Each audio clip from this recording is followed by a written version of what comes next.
ಪ್ರಧಾನಿ ನರೇಂದ್ರ ಮೋದಿಯವರ ಫ್ರಾನ್ಸ್ ಭೇಟಿ. ಪ್ರಧಾನಿ ನರೇಂದ್ರ ಮೋದಿಯವರ ಫ್ರಾನ್ಸ್ ಭೇಟಿಯು ಕೃತಕ ಬುದ್ಧಿಮತ್ತೆ, ಪರಮಾಣು ಶಕ್ತಿ ಮತ್ತು ಸುಸ್ಥಿರತೆಯ ಕುರಿತು ಪ್ರಮುಖ ಒಪ್ಪಂದಗಳೊಂದಿಗೆ ಭಾರತ-ಫ್ರಾನ್ಸ್ ಸಂಬಂಧಗಳನ್ನು ಬಲಪಡಿಸಿತು. ಸ್ಟಾರ್ಟ್ಅಪ್ ಬೆಂಬಲ, ನಾವೀನ್ಯತೆ ಸಹಯೋಗ ಮತ್ತು ಮಾರ್ಸಿಲ್ಲೆಯಲ್ಲಿ ಹೊಸ ದೂತಾವಾಸ ಇವುಗಳು ಮುಖ್ಯಾಂಶಗಳಲ್ಲಿ ಸೇರಿವೆ. ಪ್ರಧಾನಿ ನರೇಂದ್ರ ಮೋದಿಯವರ 3 ದಿನಗಳ ಫ್ರಾನ್ಸ್ ಭೇಟಿಯು ಮುಂಬರುವ ವರ್ಷಗಳಲ್ಲಿ ಎರಡು ರಾಷ್ಟ್ರಗಳ ನಡುವಿನ ದ್ವಿಪಕ್ಷೀಯ ಸಹಕಾರವನ್ನು ಬಲಪಡಿಸುವ ಗುರಿಯನ್ನು ಹೊಂದಿರುವ ಹಲವಾರು ಪ್ರಮುಖ ಒಪ್ಪಂದಗಳು ಮತ್ತು ಘೋಷಣೆಗಳಿಗೆ ಕಾರಣವಾಗಿದೆ. ತಂತ್ರಜ್ಞಾನ, ಪರಮಾಣು ಶಕ್ತಿ, ಸುಸ್ಥಿರತೆ ಮತ್ತು ಸಾಂಸ್ಕೃತಿಕ ಸಂಬಂಧಗಳು ಸೇರಿದಂತೆ ಪ್ರಮುಖ ಕ್ಷೇತ್ರಗಳಲ್ಲಿ ಭಾರತ-ಫ್ರೆಂಚ್ ಪಾಲುದಾರಿಕೆಯನ್ನು ಬಲಪಡಿಸುವುದನ್ನು ಪ್ರಧಾನಿಯವರ ಭೇಟಿಯು ಎತ್ತಿ ತೋರಿಸಿದೆ.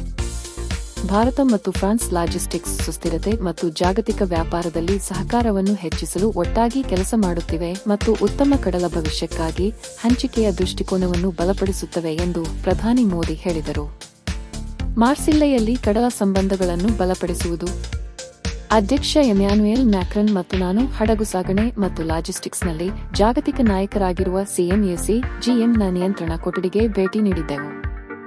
ಭಾರತ ತನ್ನ ಕಡಲ ಮತ್ತು ವ್ಯಾಪಾರ ಜಾಲಗಳನ್ನು ವಿಸ್ತರಿಸುತ್ತಿದ್ದಂತೆ ಉದ್ಯಮ ನಾಯಕರೊಂದಿಗಿನ ಸಹಯೋಗವು ಸಂಪರ್ಕ, ಪೂರೈಕೆ ಸರಪಳಿಗಳು ಮತ್ತು ಆರ್ಥಿಕ ಬೆಳವಣಿಗೆಯನ್ನು ಹೆಚ್ಚಿಸುವಲ್ಲಿ ನಿರ್ಣಾಯಕ ಪಾತ್ರ ವಹಿಸುತ್ತದೆ.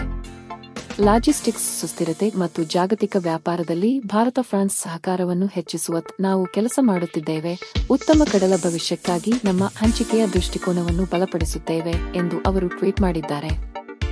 ಪ್ರಧಾನಿ ಮೋದಿ ಮತ್ತು ಅವರ ಸ್ನೇಹಿತ ಅಧ್ಯಕ್ಷ ಎಮ್ಯಾನ್ಯುಯಲ್ ಮ್ಯಾಕ್ರನ್ ಸಹ ಪ್ಯಾರಿಸ್ನಲ್ಲಿ ನಡೆದ ಎಐ ಆಕ್ಷನ್ ಶೃಂಗಸಭೆಯ ಸಹ ಅಧ್ಯಕ್ಷತೆ ವಹಿಸಿದರು, ದ್ವಿಪಕ್ಷೀಯ ಮಾತುಕತೆಗಳನ್ನು ನಡೆಸಿದರು ಮತ್ತು ವ್ಯಾಪಾರ ನಾಯಕರ ಸಭೆಯನ್ನು ಉದ್ದೇಶಿಸಿ ಮಾತನಾಡಿದರು.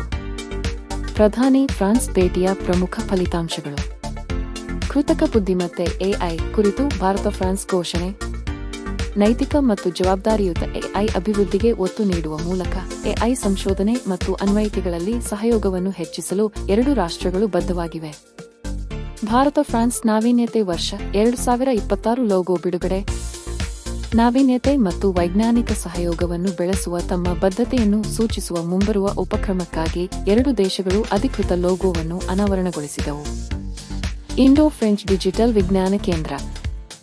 ಸಂಶೋಧನೆ ಮತ್ತು ಅಭಿವೃದ್ಧಿಯನ್ನು ಮುಂದುವರಿಸಲು ಡಿಜಿಟಲ್ ವಿಜ್ಞಾನಗಳಿಗಾಗಿ ಮೀಸಲಾದ ಕೇಂದ್ರವನ್ನು ಸ್ಥಾಪಿಸಲು ಭಾರತದ ವಿಜ್ಞಾನ ಮತ್ತು ತಂತ್ರಜ್ಞಾನ ಇಲಾಖೆ ಡಿಎಸ್ಟಿ ಮತ್ತು ಫ್ರಾನ್ಸ್ನ institute national de research en informatique et en automatic INRIA ನಡುವೆ ಉದ್ದೇಶ ಪತ್ರಕ್ಕೆ ಸಹಿ ಹಾಕಲಾಯಿತು.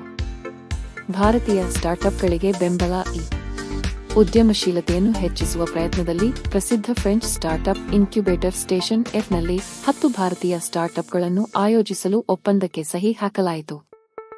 ಸುಧಾರಿತ ಮಾಡ್ಯುಲರ್ ಮತ್ತು ಸಣ್ಣ ಮಾಡ್ಯುಲರ್ ರಿಯಾಕ್ಟರ್ಗಳ ಪಾಲುದಾರಿಕೆ. ಮುಂದಿನ ಪೀಳಿಗೆಯ ಪರಮಾಣು ರಿಯಾಕ್ಟರ್ ತಂತ್ರಜ್ಞಾನಗಳ ಸಹಯೋಗವನ್ನು ಹೆಚ್ಚಿಸಲು ಉದ್ದೇಶದ ಘೋಷಣೆಗೆ ಸಹಿ ಹಾಕಲಾಯಿತು. ಪರಮಾಣು ಇಂಧನ ಸಹಕಾರದ ಕುರಿತು ಒಪ್ಪಂದದ ನವೀಕರಣ. ಭಾರತದ ಪರಮಾಣು ಇಂಧನ ಇಲಾಖೆ DAE ಮತ್ತು ಫ್ರಾನ್ಸ್ನ ಕಮಿಷರಿಯಟ್ ಎಐ ಎನರ್ಜಿ ಅಟೋಮಿಕ್ ಮತ್ತು ಆಕ್ಸ್ ಎನರ್ಜಿಸ್ ಪರ್ಯಾಯಗಳು CEA ನಡುವಿನ ಒಪ್ಪಂದವನ್ನು ನವೀಕರಿಸಲಾಯಿತು. ಇದು ಪರಮಾಣು ಇಂಧನ ಪಾಲುದಾರಿಕೆಯನ್ನು ಬಲಪಡಿಸಿತು. ಪರಮಾಣು ಸಂಶೋಧನಾ ಸಂಸ್ಥೆಗಳ ನಡುವಿನ ಸಹಕಾರ. ಭಾರತದ ಜಾಗತಿಕ ಪರಮಾಣು ಇಂಧನ ಪಾಲುದಾರಿಕೆ ಕೇಂದ್ರ GCNEP ಮತ್ತು ಫ್ರಾನ್ಸ್ನ ಪರಮಾಣು ವಿಜ್ಞಾನ ಮತ್ತು ತಂತ್ರಜ್ಞಾನ ಸಂಸ್ಥೆ INSTN ನಡುವಿನ ಸಹಯೋಗವನ್ನು ಬೆಳೆಸಲು DAE ಮತ್ತು CEA ನಡುವೆ ಹೊಸ ಅನುಷ್ಠಾನ ಒಪ್ಪಂದಕ್ಕೆ ಸಹಿ ಹಾಕಲಾಯಿತು. ತ್ರಿಕೋನ ಅಭಿವೃದ್ಧಿ ಸಹಕಾರ.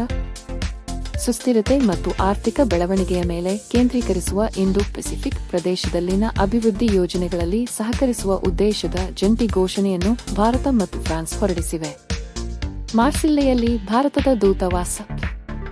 ಜನರಿಂದ ಜನರಿಗೆ ಸಂಬಂಧಗಳು ಮತ್ತು ರಾಜತಾಂತ್ರಿಕ ಉಪಸ್ಥಿತಿಯನ್ನು ಮತ್ತಷ್ಟು ಬಲಪಡಿಸುವ ಮೂಲಕ ಪ್ರಧಾನಿ ಮೋದಿ ಮತ್ತು ಫ್ರೆಂಚ್ ಅಧಿಕಾರಿಗಳು ಜಂಟಿಯಾಗಿ ಮಾರ್ಸಿಲ್ಲೆಯಲ್ಲಿ ಭಾರತದ ಹೊಸ ದೂತಾವಾಸವನ್ನು ಉದ್ಘಾಟಿಸಿದರು. ಪರಿಸರ ಪಾಲುದಾರಿಕೆ. ಜೀವವೈವಿಧ್ಯ ಸಂರಕ್ಷಣೆ, ಹವಾಮಾನ ಕ್ರಮ ಮತ್ತು ಸುಸ್ಥಿರ ಅಭಿವೃದ್ಧಿಯಲ್ಲಿ ಸಹಕಾರವನ್ನು ಹೆಚ್ಚಿಸಲು ಭಾರತದ ಪರಿಸರ, ಅರಣ್ಯ ಮತ್ತು ಹವಾಮಾನ ಬದಲಾವಣೆ ಸಚಿವಾಲಯ ಮತ್ತು ಫ್ರಾನ್ಸ್ನ ಪರಿಸರ ಪರಿವರ್ತನೆಗಾಗಿ ಸಚಿವಾಲಯದ ನಡುವೆ ಉದ್ದೇಶದ ಘೋಷಣೆಗೆ ಸಹಿ ಹಾಕಲಾಯಿತು. ಇದಿಷ್ಟು ಪ್ರಧಾನಮಂತ್ರಿ ಫ್ರಾನ್ಸ್ ಭೇಟಿಯ ಒಪ್ಪಂದಗಳಾಗಿವೆ.